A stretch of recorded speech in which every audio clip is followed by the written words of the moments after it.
வணக்கம் நண்பர்களே. சென்ற காணொலியில் பிரிட்டிஷ் இந்தியாவில் மாகாணங்கள் எதன் அடிப்படையில் பிரிக்கப்பட்டதுன்ற விவரங்களை பார்த்தோம். இந்த காணொலியில் விடுதலை போராட்டத்தில் ஈடுபடுறவங்களுடைய நிலைப்பாடு என்ன, மாகாணங்கள் மாநிலங்களும் மாகாணங்களும் மொழி அடிப்படையில் பிரியணுமா அப்படிங்கிற நிலைப்பாடு என்ன அப்படிங்கிறத பற்றி பார்க்கலாம். முதல்ல இப்போ இருக்கிற சூழ்நிலையோடு நம்ம என்றைக்குமே இதை பொருத்தி பார்க்கக்கூடாது. ஆரம்ப இந்தியாவில் விடுதலை போராட்டத்தை நிகழும்போது பிரித்தாளும் கொள்கையை பிரிட்டிஷ் அதிகமாக பயன்படுத்திகிட்டு இருந்தாங்க. சரிங்களா? பிரிட்டிஷ் ஒரு நக்கலாக கூட ஒரு விஷயத்த சொல்லுவாங்க. இந்தியாவை பிரிக்க கரித்துண்டு போதும் அப்படின்னு சொல்லுவாங்க. அதுக்கு கான்செப்ட் என்னென்னா, பலதரப்பட்ட இனம் பலதரப்பட்ட மொழிகள் பேசக்கூடிய இந்த மக்கள் இருக்கிற நாட்டில் ஒரு செவுத்தில் போய் ஏதாவது ஒரு இனத்தை பற்றியோ ஏதாவது ஒரு மொழியை பற்றியோ தவறாக எழுந்தால் போதும், இவங்களுக்குள்ளாரையே சண்டை போட்டுருவாங்க, இவங்கிட்ட ஒற்றுமை இருக்காது அப்படிங்கிறக்காக பிரிட்டிஷ்காரங்க இந்த வாக்கியத்தை அடிக்கடி சொல்லுவாங்க. இந்தியாவை பிரிக்க கரித்துண்டே போதும், கரித்துண்டு எழுதுகிற அந்த கரித்துண்டே போதும், சாக் பீஸே போதும் அப்படிங்கிற மாதிரி சொல்லுவாங்க. இது உண்மையாலுமே அப்போ விடுதலை போராட்டத்தில் ஈடுபட்டிருந்தவங்க எல்லாத்துக்கிட்டையும் பார்த்திங்கன்னா இந்த ஒரு பயம் இருந்திருக்குன்னு தான் நான் நினைக்கிறேன். சரிங்களா? ஏதாவது ஒரு விஷயத்தில் நமக்குள்ளாரையே சண்டை உருவாகிருமா, அது பிரிட்டிஷ் உருவாக்குனாலா என்ன, நம்ம உருவாக்குனாலும் என்ன, எப்படியோ உருவாயிருமான ஒரு பயத்தில் இருந்திருக்காங்க.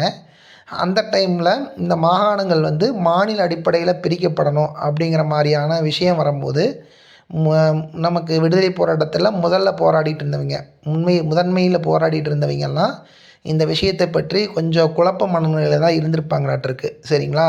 அவர்கள் என்ன மனநிலையில் இருந்திருக்காங்கன்னா, மாநில அடிப்படையில் மாகாணங்களை பிரித்தா அதுவும் விடுதலை போராட்டத்திற்கு இடைஞ்சூலாக இருக்குமா அப்படிங்கிற மாதிரி யோசிச்சிருக்காங்க. சரி, இந்த டைமில் இந்திய தேசிய காங்கிரஸோட நிலைப்பாடு என்னங்கிறத நம்ம பார்க்கலாம். பொதுவாக விடுதலை போராட்டத்தில் பார்த்திங்கன்னா 2 விதமான கட்சிகளை பற்றி மட்டும்தான் அதிகமாக பேசுவாங்க. ஒன்று இந்திய தேசிய காங்கிரஸ், இன்னொன்று முஸ்லீம் லீக். நீங்கள் இப்போ இருக்கிற கட்சி இருக்குல்லங்க, காங்கிரஸ் கட்சி, அந்த கட்சியோடு நம்ம இதை ஒப்பிட வேண்டாம். நம்ம டிஎன்பிசி படிக்கும்போது எந்த கட்சி சார்பாகவும் நம்ம அதை பற்றி படிக்கக்கூடாது. சரிங்களா? இந்திய தேசிய காங்கிரஸுங்கிறது நம்ம ஒரு கட்சியாக பார்க்காம அப்போ இருந்த ஒரு விடுதலை அமைப்பாக மட்டும் நம்ம பார்க்கணும். சரிங்களா? அதுதான் கரெக்டாக இருக்கும். சரி, அப்போ இருந்த இந்திய தேசிய காங்கிரஸ் முதன்மையானது இந்திய விடுதலை போராட்டத்தில் ஒரு முதன்மையான ஒரு அமைப்பாக இருந்திருக்கு. அதை நம்ம ஏற்றுக்கிட்டு தான் ஆகணும். அந்த அமைப்பு தான் பிரிட்டிஷ்காரங்களுக்கு விடுதலை தரணுங்கிற ஒரு எண்ணத்தையும் அதிகமாக உருவாக்கி கொடுத்துருக்கு. முஸ்லீம் லீக்கும் ஒரு காரணம். முஸ்லீம் லீக் நம்ம அதிகமாக அதோடைய வரலாற்றை நம்ம பேச மாட்டோம். ஏன்னா அது பாகிஸ்தான் பிரிவினைக்கு முதன்மையான ஒரு கட்சின்னு காட்டி அதை பற்றி நம்ம வரலாறாக படிக்கும்போது முஸ்லீம் லீக்கை ஒரு பெருசாக பார்க்க மாட்டோம், ஒரு சைடு கட்சியாக பார்ப்போம். இந்திய தேசிய காங்கிரஸாக மெயினாக பார்ப்போம். ஆனால் அது கரெக்டு தான். ஏன்னா இந்திய தேசிய காங்கிரஸ் தான் அனைத்து இந்திய விடுதலைக்கும் போராடின ஒரு கட்சி மாதிரி இருந்திருக்கு. முஸ்லீம் லீக்கை நம்ம அந்த கேட்டகரியோடு சேர்த்த முடியாது. சரி, நம்ம இதை ரொம்ப கான்ட்ரவர்சியாக யோசிக்க வேண்டாம். சரி, இந்திய தேசிய காங்கிரஸுடைய நிலைப்பாடு என்ன அப்படிங்கிறது பார்க்கலாம். இந்திய தேசிய காங்கிரஸோட நிலைப்பாடு என்ன அப்படின்னா, 1908 இந்த கோரிக்கையை அவங்க ஏற்றுக்கிட்டாங்க. அதாவது மாகாணங்கள் மொழி அடிப்படையில் அந்த மாகாணங்கள் திருத்தி அமைக்கப்படணும் அப்படிங்கிற கோரிக்கையை அவங்க ஏற்றுக்கொண்டார்கள். ஆனால் இருந்தாலும் இந்திய தேசிய காங்கிரஸில் இருக்கிற சில விடுதலை போராட்ட வீரர்களுக்கு இது ஒரு தவறோ அப்படிங்கிற ஒரு எண்ணம் அவங்களுக்கு உருவாயிருக்கு. நான் எதுக்கு காரணம் உங்களுக்கு முன்னாடியே சொன்னேன். இது இந்தியாவை பிரிவினைக்கு உருவாக்கிடும் அப்படிங்கிற எண்ணம் அவங்களுக்கு இருந்திருக்கு. இருந்தாலும் பெரும்பான்மையோர் அந்த தீர்மானத்தை ஏற்றுக்கிட்டாங்க. சரி, 1920 நாக்பூர் மாநாட்டில் பிராந்திய மொழி அடிப்படையில் மாகாணங்கள் திருத்தி அமைக்கப்படணுங்கிறத தீர்மானமாகவே அவங்க கொண்டு வந்திருக்காங்க. இது ஒரு முக்கியமான பாயிண்ட்டு. அதற்கு முன்னாடி இருந்தது நம்மளுக்கு போன காணொலியே சொன்னேன். மாகாணங்கள் நிர்வாக வசதிகளுக்காக உருவாக்கப்பட்ட ஒரு அமைப்பு, அரசியல் அமைப்புன்னு சொல்லலாம், அரசியல் பகுதி, அதாவது பொலிட்டிக்கல் யூனிட். அதுக்கு அந்த மாகாணங்கள் ஒரு அட்மினிஸ்ட்ரேட்டிவ் பர்பஸ்க்காக உருவாக்கப்பட்ட ஒரு பொலிட்டிக்கல் யூனிட் தான். சரிங்களா? இதை திருத்தி பிராந்திய மொழிகள், அதாவது எந்தெந்த இடங்களில் எந்தெந்த மொழிகள் பேசுகிறாங்களோ அந்த மொழிகளுக்கு தகுந்த மாதிரி அந்த மாகாணம் மாற்றணுங்கிற தீர்மானம் 1920லேயே நாக்பூர் மாநாட்டில் அந்த தீர்மானம் நிறைவேற்றப்பட்டிருக்கு.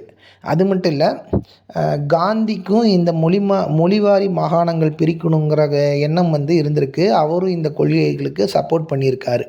சரி, அடுத்தது மோதிலால் நேருவும் அவருக்கும் இந்த மொழிவாரி மாகாணங்களை பற்றி கோரிக்கைகளுக்கு ஆதரவு தெரிவிச்சிருக்காரு.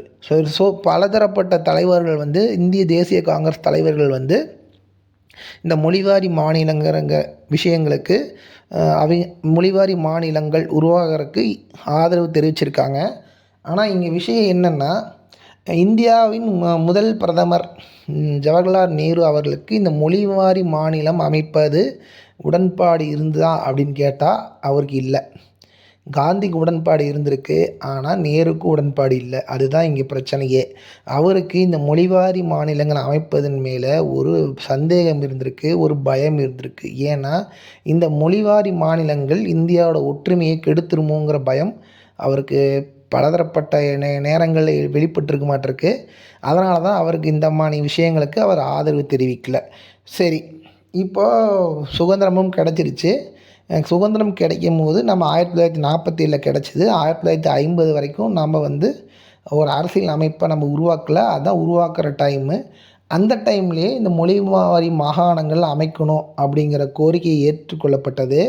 அதற்கு ஏதாவது ஒன்று செய்யணும் அப்படிங்கிற மாதிரி ஒரு விஷயம் இருக்கும்போது, அப்போ இருந்த புதிய அரசு அவர்களுக்காக ஒரு கமிட்டியை ஒன்று ஃபார்ம் பண்ணுச்சு. மொழிவாரி மாகாணங்கள் அமைக்கும் கோரிக்கைக்கு ஒரு கமிட்டி ஃபார்ம் பண்ணி அவர்களிடம் ஒரு தீர்மானம் கேட்டுச்சு. அந்த கமிட்டி என்ன, அந்த கமிட்டி ஃபார்ம் பண்ணி அந்த கமிட்டி கொடுத்த தீர்மானம் என்னங்கிறத அடுத்த காணொளியில் கேட்போம். நன்றி, வணக்கம்.